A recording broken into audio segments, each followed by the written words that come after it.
All right, guys, we are back talking with Joe. We are so excited that he came back on the podcast. We have multiple episodes with him. He was gracious. Man, I can't talk right now. Gracious enough to join us. So let's go ahead and dive into this episode.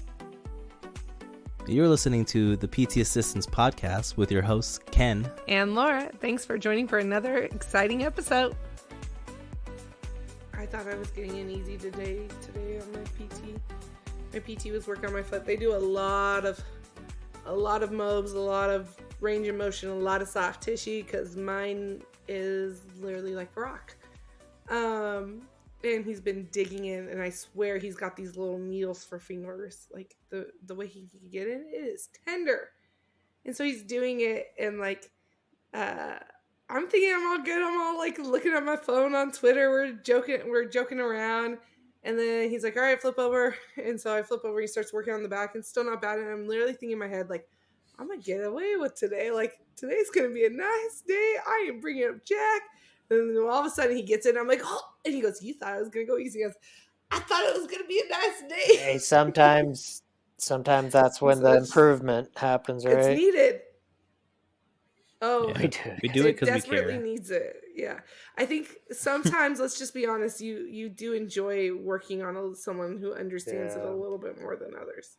You're just like, yeah, because you ain't gonna give me crap because you need this just as much. I'm like, my wife, like every time I like do soft tissue mobilization, like she's like, give me the massage version, not the PT version. I'm just like, nah, that's not what we're here for. As like this is the only version I know. Every time we go on vacation, I was like, we're getting like a couples massage because that's the type of massage you want. Like, I'm doing the PT version. So that's what she's. I'm gonna do this for like 10 minutes. I'm gonna do this for 10, 15 minutes max, then I'm gonna be done. Like, dude, those patients who come in and think they're getting those like free massage, comfortable massages, you're like, you in the wrong place. This is going to be a little bit of a workout. Yeah, we're going to find that spot and then torture it. In a nice way. We put in quite some work today, but I did have one question. As far as a patient treatment, I'm mentioning this because I had an interview somewhere and they brought it up. I know I already talked about this topic already, so I'll go first. That way you guys can think about it. But one of the questions was, can you think of a patient treatment that you've been through that was a learning moment? Something that not everybody goes through, something that you still think about today. So my moment, I'll go first. That way you guys also get a better idea of what I'm talking about. So my moment came when I was in my rotations in an acute setting. So I did a co-treatment with a OT, and the patient that we were working with, he was already restrained. So he had the cuffs, whatever they're specifically called, I'm not sure, but he was cuffed. He had the lap belt. That way he didn't get up because he was a fall risk and he just kept getting out of bed. So I go in with my treatment with the PT or with the OT, and he takes everything off. He takes the cuffs off, he takes the lap belt off, and we start conducting our treatment. I work on his legs, range of motion. He starts working on the arms. The patient is very compliant at first. He does everything we ask him to. And when I think we're just about done, now the OT wants to sit him up. Now at this point, the patient's becoming combative. He does not want it. He wants to go back to bed. He wants us to leave us alone. So he starts screaming almost bloody murder. And the OT just keeps going. He's like, no, you're fine. So he sits him up and he's still yelling. He's working on his arms and he wants me to work on his legs. And I'm like, are you sure? Because he seems like this treatment is no longer really going to be effective because he doesn't really want us to be here. So he's still yelling, blah, blah, blah. And eventually he's like, okay, we'll lay you back down. So we try to put the mitts back on. We try to put the lap belt back on and all that. And he was not having it. He was already throwing a fit. Mm-hmm. He was yelling. He wouldn't let us put the mitts on. He wouldn't let us put the lap belt on. So what happened was he told me, okay, well, I'll go talk to the nurse and they'll take care of it. And I was like, okay. sounds good. Like, I'll just go back to my CI because I was still in my rotations. Like, this was just a learning experience for me. And he didn't tell the nurse. So he ended up pulling out his catheter. He ended up just pulling out all the wires out. He didn't, surprisingly, he didn't get out of his bed, but he did mess up everything. And the nurse ends up looking for me and just tears me a new one. It just had to be like the meanest nurse that was on that floor. Like, we already knew she was a mean nurse, but just that was the day that she had that patient. She looked for me. She like tore me a new one, and I was like, "What just happened?" Like, I thought the OT was gonna come talk to you about this. Like, yeah, we did work with him. We did take the mitts off. We took the lap belt off. We struggled putting it back on, so the OT was gonna come look for you. And at that point, my CI knew, like, I was a little shook because it was like, this is all new to me. So she's like, you can go home if you want. Like, you're done for the day because obviously, like, this took quite an impact on you. So for me, I feel like it was just a really big lesson on communication. So whether the OT was going to do it or not, maybe I should have followed up. So I mean, I should have talked to the nurse, let her know, like, hey, did so and so come talk to you about this patient? Like, they still don't have any mitts. Maybe go talk to the OT and make sure that he did that. But to me, I just assumed that he would take care of it, which was, I guess, partly on me because I was doing the treatment. I did take the mitts off. I did help with everything. But to me, I feel like communication is definitely a big factor in this. I could have talked to my CI. I could have talked to the nurse. So that was my big learning moment when it comes to working in the acute setting, working with multidisciplinary approaches where everybody needs to be on the same page. And I learned the hard way what happens when you're not on the same page. Ken gets yelled at and doesn't like it. I was so shook. I didn't know what to do. I'd be terrified, I was like, honestly. what Nurses just can be happened? so scary. You were in the room when he was pulling all his was... lines. Okay. No, okay. So we already left the room, or at least I did. He was still trying to put the mitts back on, but he told me he wasn't able to. And then he's like, "I'm gonna go talk to the nurse." And I said, "Okay." So maybe either he got caught up on another payment or patient treatment, or maybe he went out to lunch. So we never went back. So when the nurse went to go do her rounds, like, he was still yelling. She saw the catheter was out. She saw like the lines were out. The mitts weren't on when he's supposed to be mitted. Like, it was just all bad. So who took the brunt of that? Because she saw me go in, me. So it was definitely a big learning moment for me. So I don't know if you guys have any experiences you guys been through that.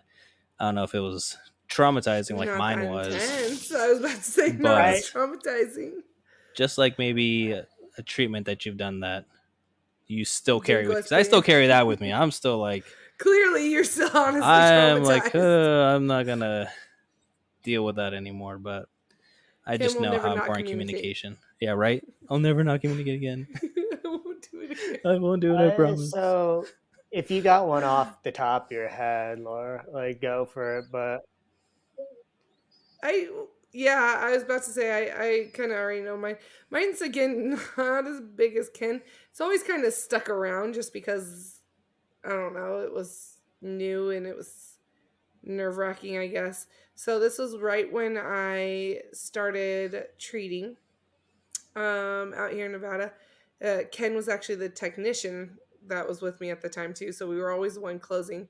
So my PT was there most of the time. I'll say it now, but most of the time, but not always. And so I was changing up a patient's exercise, and he always kind of came in with pain, and he always kind of just stayed the same and didn't really change. So I decided to change up his exercises. I gave him something a little more advanced, and then afterwards he was like saying he was in a lot more pain. So I'm thinking I screwed this patient up and that I did something wrong because an exercise caused him more pain and all that kind of stuff. So like I got into my head early on, like, oh my gosh, I'm gonna literally be fired because this is a bad experience. I did something wrong, and it took me like it didn't take me long, but like it just like reinforced like it reminds me like not everybody's going to respond the same way, and it's okay that they don't. If they have a little bit more pain, that just means we need to adjust things, and that's not necessarily that you did anything wrong. It just means that the patient didn't react the way we would hope they react to certain things, and you don't know that until you try certain things. And it's not like I went way out of the way of like something crazy with an exercise, but like that's going to happen, and things aren't going to go the way that you always predict or hope they're going to go. And so you have to be just willing to adjust. So that's always kind of stuck in my mind, because I literally was like telling Ken, it was nice knowing you, these 2 months in. You're already getting I ready to was pack I your was already bags. like packing my bags. I was like, they're gonna fire me because I messed this up, and this patient's now complaining of more pain, and he didn't even come back. Which honestly, I look at it and I'm like, he was just there for medication purposes. Like it had nothing to do with me or the exercise in the long run. Like he was just gonna be that type of patient. But like it's always kind of stuck around with me, because that was the first time I've ever had someone really say like, oh, that legit hurt. And of course I now realize I'm like, a patient never told me during the exercises, so if he had mentioned it, we could have adjusted it then. But hindsight. But it always reminds me. I always think about it. It's one that's still always kind of there, and always just reminds me that like it's okay to try things and it not work out. And it's okay that sometimes it doesn't go as planned. You just work with it. So you're not going to get fired over it.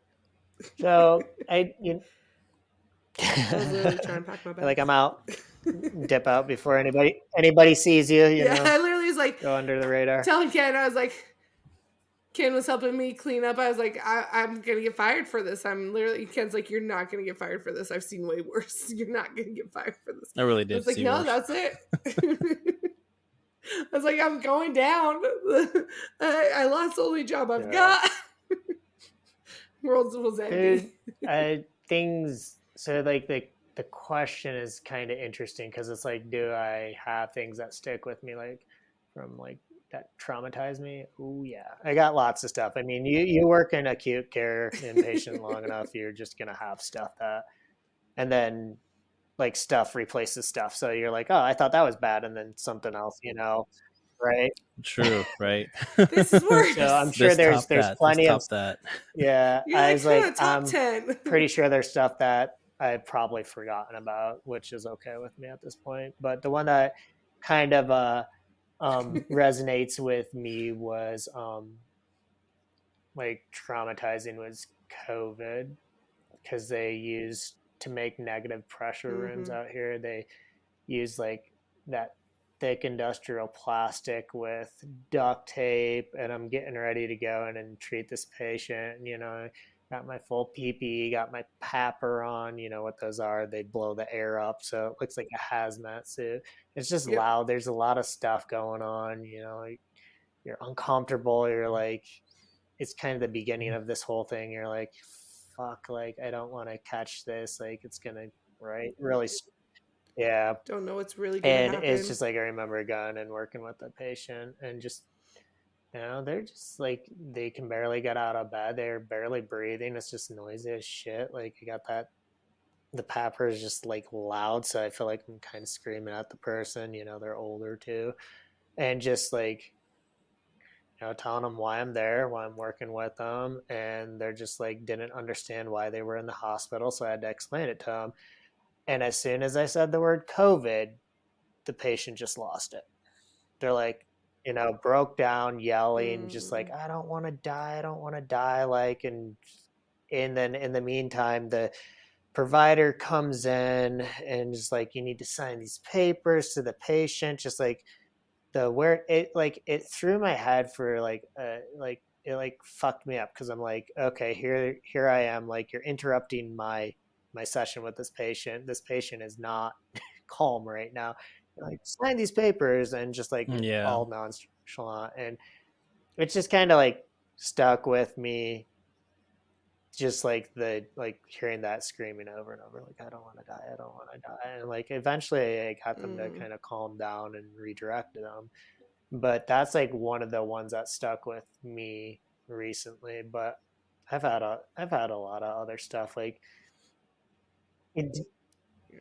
As far as like techniques or like advice on how to, because I feel like that redirection is, I mean, even in the outpatient setting, inpatient, like in any setting, I feel like that's a really good Yeah. skill to have. Like, do you have any like thoughts or advice on ways to go about redirecting someone, especially if they're So having for like that this kind of meltdown? specific patient, because I've run into this a few times in my career, and it wasn't like by by choice, but looking back, I'm like, I could have probably like not brought up certain topics. Um, but I was trying to be educational. For that patient, I just like, look, I was like, yeah, so you're here for COVID. We don't know a lot about it. Like you're fine now, right? You're still here with us. We're here to get you better. We're here to get you through this, get you moving, get you stronger. You're seeing the people that you need to see, and let's just take it one day at a time. And the person kind of calmed down, but like The hope. it's gonna be different for a lot of other patients. I've had like the other person that comes to mind is like I knew a person that was terminal with brain cancer, and they would have seizures while I was treating them, and then you have to put them in the right position, make sure they're, and then I that would be our session. But like you knew this person was gonna die, but they wanted to have more quality of life at the end of their life, and it's just like it it's traumatizing because you know what's happening. Their loved ones there helping, so like you're getting this whole energy of like it's a mixed soup of like love and caring, but also like grief and pain, and it sticks with you, and you got to figure out, like for me, like I had to figure out a way to, what do you do with that after work, right? you know Go walk through the grass with your feet off, with your, sorry, not your Yeah. True. feet off, but with your shoes off. Yeah.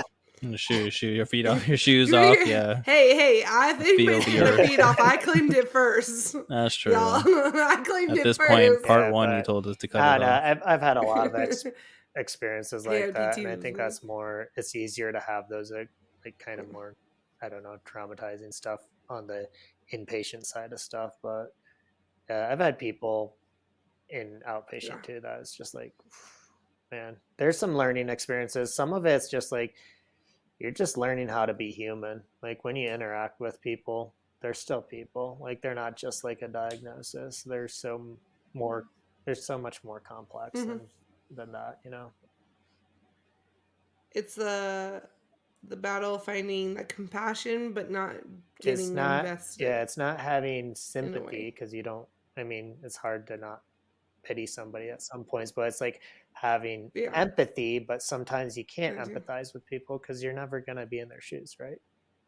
But it's like you have to try to kind of Exactly. find That's that true. balance of being like, I get it. Like this is really tough. I don't know what to say, and sometimes you don't know what to say, and you just have to And be there. And you can sit next to them. yeah, You can put a hand on the shoulder if they're okay with that. And sometimes you just sit there, and it is what it is. And like you sometimes said, it's like all of okay it's for you Yep. to acknowledge. Oh, situational for sorry. the most part. Yeah. Sometimes it's okay to acknowledge that. Hey, Yep. I won't know. I won't know, and hopefully I won't be there. I wouldn't quite say the last part, but that's more in I your was brain. like, But sheesh.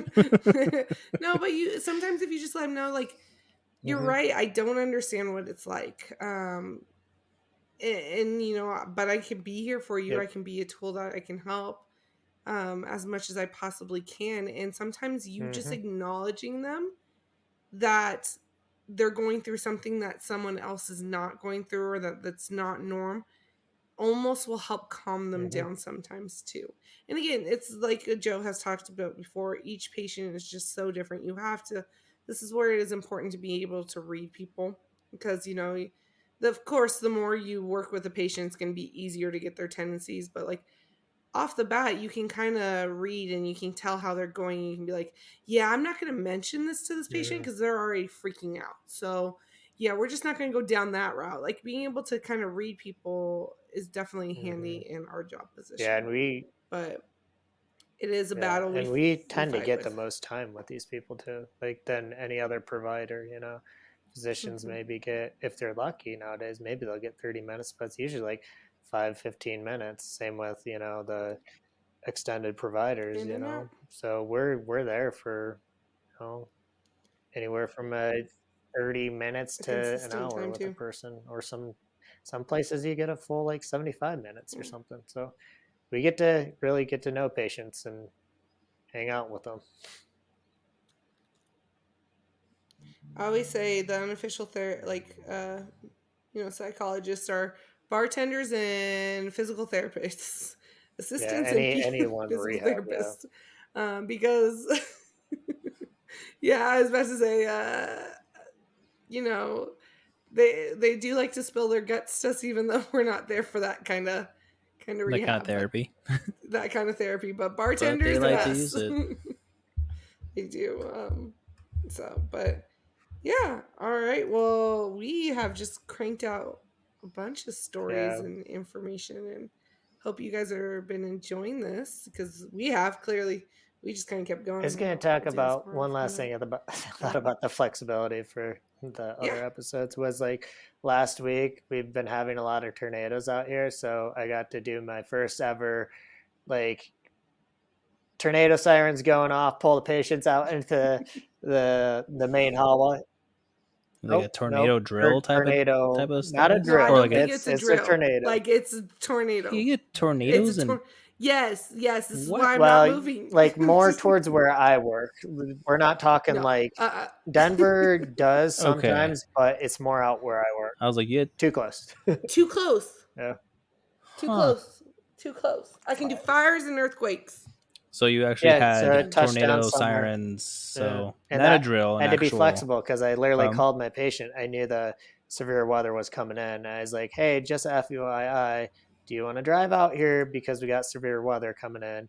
And they're like, I'm already on my way. And I was like, okay, see you. And then literally 10 minutes later, sirens start going off. And I was like, call her back real quick. I was like, we're canceling because we have the sirens going off. She's like, okay, goodbye. Pull everybody out in the hallway. You have to grab all the residents and the inpatients. So you're like, you're just all hands on deck. So it doesn't matter. Nobody goes anywhere. It's all about patient safety. So you're grabbing your inpatients, trying to, they got all their lines and tubes. So you're trying to go as quick as you can to get them to like the inner hallways and stuff. And then you just sit there and you listen to, the Jeez. CBs and stuff. And it's like, that was interesting. I've never had to do that. I know we get tornadoes out Nope. here a lot, but like that was my first time. Do you like practice this, or do they tell you like, hey, in the event Yes. of so and Yep. so, this is our procedure? Like that's basic training, like an Yeah. So it's orientation like status for type of deal. our hospital, we have, our Con Ed, I guess you could call them, like the CEUs that were mandatory to take. And there's, I Mm-hmm. think, 3 times or twice a year, they go through like emergency preparedness. Like, what do you do in the event of severe weather type thing? And I jokingly, my PT's always wanted to Active see a shooter. tornado, and he's like, everybody goes out and looks for them and stuff. And I was like, Heck. I'm fine seeing them from like 100 miles away or 50 miles away, but like I don't want to go outside and look. And then Right. I like jokingly told him after he left, I was like, well, we got the shelter in place. Like he's like, oh man, like That's true. He's I'm like, so also a I that wanted to tornado be there. chaser. No. My biggest fear is like being in an area with a tornado and being like stuck in a yeah, car and that not having I anywhere to have go. driven through tornado weather before. Actually, coming back from Michigan to Kansas, through See? Kansas, See? I was Mm-mm. like, I'm pretty sure I was in a tornado. Like it just like went dark black and shit started flying. I was like, oh, just got a new car too, so it was great. I was like worried about the car more so, and I was like, maybe I should be worried about my life. And I was Not your driving. Is that life, my just the safety? car. Don't I scratch was the like, oh paint. no, not It's brand hell. I was new. like, and I was like, ooh. And I was driving out to work, and I was like, I drove through it. I was like, I'm gonna give this like 3 to 5 more minutes, and then I'm turning around. And I drove through it, cleared up, right, and like I look over to my left, and there's 2 tornadoes, like I would say probably maybe within a half-mile away. And I was like, oh, okay, I'm out of this. I'm going down to This is work. not helping my And then fear. like I look above me and I just like see the clouds twirling again. I was like, holy fuck, like I'm gonna die out here. There's nowhere to shelter. I did. I Did did. you just I floor I it? Like, floored I feel it. like I Like would I just went floor through a it. little I town would have. and I was I'd be like like, on the fuck a speed outskirts ticket. and I was watching the speed limit sign literally like do this. Like when you see a sign do that, you're like, I'm out of here, right? And I just like, it was This is it. 45 and I Yeah. was like, I'm going 90. And I finally just get out of that area and I'm like I could have just got sucked up and went to Wizard of Oz and nobody would have known where the hell I went. but that's somewhere in. You would have been somewhere. See, y'all, my fear of tornadoes is validated. Yeah. You know, again, fires and earthquakes. I can do that all day long. We had like a 3-minute what to do in case of fire in the building, and that was pretty much it. Like, oh, okay, well, this is our exit, this is our front door, this is our back door, and yeah, that's pretty much it. Any questions? Like, we don't like tornadoes, floods, tsunamis, monsoons. Like, we don't really deal with much besides a fire drill here in Vegas. I was about to say ours are the fire drills and the active shooters. Do you guys learn like the different fire extinguishers? I don't even know if your facility like does that type of thing. Like, we have one. Like, there's different fire extinguishers for different types of there's stuff. One. You pull plug. No, we just got the one style, one size fits all type of deal for us. There's ones for like chemicals. There's ones for hazardous material. My brother went through fire mechanic. Yeah. Nope, we got one fire extinguisher located in the break room, and that's it. Actually, maybe we have. Good. Yeah, it's good to know where that. You probably have one up front. Because when it happens, you're like, "Oh crap!" You should actually. Right? Yeah, I probably should know where that is. We have one. I know for sure we got one in the break room. Fire shredders. I know exactly where mine is, Ken. I know where one is. As soon as you walk in the break room, right there on the right. Yeah, on that wall where the when board that is. fire breaks out in the break room, and then you're just That's why. Do we have two? I don't know if we have two. I think we just have one. I think your guys are big enough to have two. Then I don't know if it's in the restrooms or it's in the I want to review that stuff. It would probably be up front if you do have to. It's. I probably should touch up. Like, hey, quick question for our next meeting. Where are all the fire extinguishers? And do we just have the one? What happens if we can't get to that one? Okay, we're screwed. Okay, got it. Just want to make sure. We just die in a burn death. Okay, yeah. Mm-hmm. What? We're just gonna leave out the front door. What are you talking about? No, because if you're surrounded. At this point, I've surrounded you. Then there's no. Then whether the fire extinguishers in the back or in the front, we're screwed anyways. So there's no. Well, if you had one in the middle, you'd be good. Yeah, you can't plan for everything, Laura. Worst case scenario, you just get out. If it's that small of a office, you just get out. Don't mess with it. Yeah, it's not that large of an off. If we get surrounded by it, I have questions. Someone started the fire if our front door and back door both caught fire at the same time. Wasn't me. I got witnesses. I'm cleared. I told you to put one in the middle. Yeah, you're trying to teach us a lesson there. Like, I told you what happens if you have two fires at the same time. Yeah. Break out in the front and the back. What you can do? All right. Well, on that note, guys, it wasn't me. But again, Joe, thanks so much for joining us. We had a blast talking about all the different topics. I know these are probably going to be broken up into quite a few episodes, which is amazing. So we enjoyed you spending this amount of time with us. We'll definitely have to do this more often. Always, as we're getting now that we're getting our up. crazy lives. Yeah, our crazy life. Hockey's over, so we. It's always good talking with you guys, and if there's anything else you ever want to talk about, be willing to. I mean, we got like 3 more topics we got to hit at some point. I know. You gave us a whole list. I love going off of. We just did our own thing though. We just kind of talked. It was great. I enjoyed it. I might have some new stories for you by the next time I talk with you guys. Hopefully I don't get sucked up by a tornado. Yeah, stay away from the tornadoes. Don't do this. This is why I'm terrified of tornadoes, people. Okay. We were about to move to the Mid-East too. No, I had rules. There was not allowed to be any touchdown of tornadoes in their history of records. When Jeremy was looking, trust me, there was rules. But on that note, guys, don't forget to follow us on Instagram and on Twitter, our YouTube page. If you guys also want to join in and share your stories, please let us know. We're always open. But until next time, we'll talk to you guys later. Later.